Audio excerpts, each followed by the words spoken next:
जम्मू कश्मीर में सुबह से लगातार बारिश हो रही है। जनजीवन अस्त व्यस्त हो गया है। आज सुबह से हो रही बारिश को लेकर मुख्यमंत्री उमर अब्दुल्ला ने हालात को लेकर बैठक की है। उन्होंने बारिश के हालात की समीक्षा की है। साथ ही प्रशासन को ग्राउंड लेवल पर राहत बचाव तेज करने के निर्देश दिए हैं। जलभराव इलाके से लोगों को निकालने के लिए कहा गया है। संवेदनशील इलाकों में समय रहते निकासी और तत्काल राहत के निर्देश दिए गए हैं। साथ ही सीएम ने अपील की है कि लोग सुरक्षित जगहों पर रहें, नदी नालों के पास न जाएं।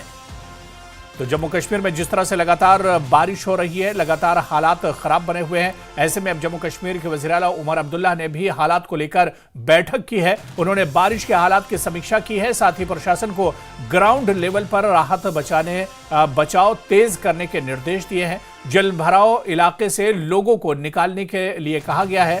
संवेदनशील इलाकों में समय रहते निकासी और तत्काल राहत के निर्देश दिए गए हैं। साथ ही सीएम ने अपील की है कि लोग सुरक्षित जगहों पर रहें, नदी नालों के पास न जाएं। और श्रीनगर से हमारे सहयोगी सरोज कफील फोन लाइन पर हमारे साथ जुड़े हुए हैं। सरोज, जिस तरह से लगातार बारिश हो रही पूरे जम्मू कश्मीर और खासतौर से कश्मीर की अगर बात करें तो इस पर अब सीएम उमर अब्दुल्ला भी एक तरह से तशवीश में है, लगातार बैठकें कर रहे हैं, हालात पर नजर बनाए हुए हैं।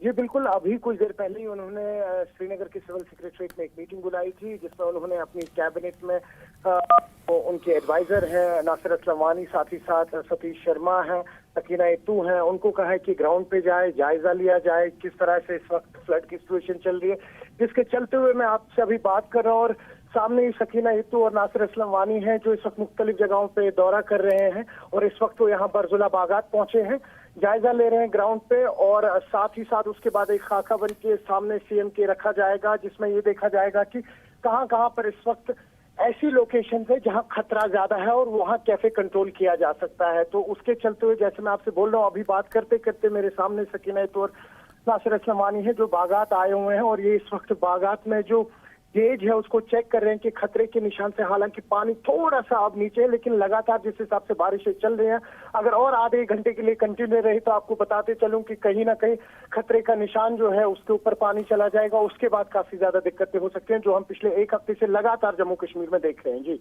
हाँ बिल्कुल सरोज, और जिस तरह से हालात बने हुए, यानी ये कहा जा रहा था कि अगस्त का महीना मुश्किल भरा होगा, लेकिन सितंबर तो और सितम ढा रहा है। अगर मेट की माने तो 2 तारीख से 6 तारीख तक, यानी कि 2 सितंबर से 6 सितंबर तक अब पूरे जम्मू कश्मीर में, स्पेशली अगर कश्मीर की बात करें तो काफी भीषण गर्मियां होने वाली थी, हॉट ह्यूमिड दिखा रहा था। लेकिन वेस्टर्न डिस्टर्बेंसेस कल रात से वापस से इंटेंस हो गई और जिसके कारण कहीं ना कहीं हम फिर से वापस देख पा रहे हैं, स्पेशली जम्मू और कश्मीर में इस बार किस तरह से एक फिनोमेना एक क्रिएट हुआ है। जो परसों मेट डायरेक्टर ने कहा भी था कि बेसिकली जब वेस्टर्न डिस्टर्बेंसेस एक इंटेंसिटी के साथ मीट होती है एक पर्टिकुलर जगह पे, वहां पर हम देखते हैं इस तरीके की आपदा आती है। पिछले 3 साल से लगातार हमने हिमाचल में भी देखा है किस तरह से आपदा आई और उसके चलते हुए इस बार जो वेस्टर्न डिस्टर्बेंसेस की इंटेंसिटी थी जम्मू के ऊपर ज्यादा थी, जिसके कारण हमने देखा जम्मू में काफी ज्यादा तबाहियां हुई और साउथ कश्मीर में काफी तबाहियां हुई।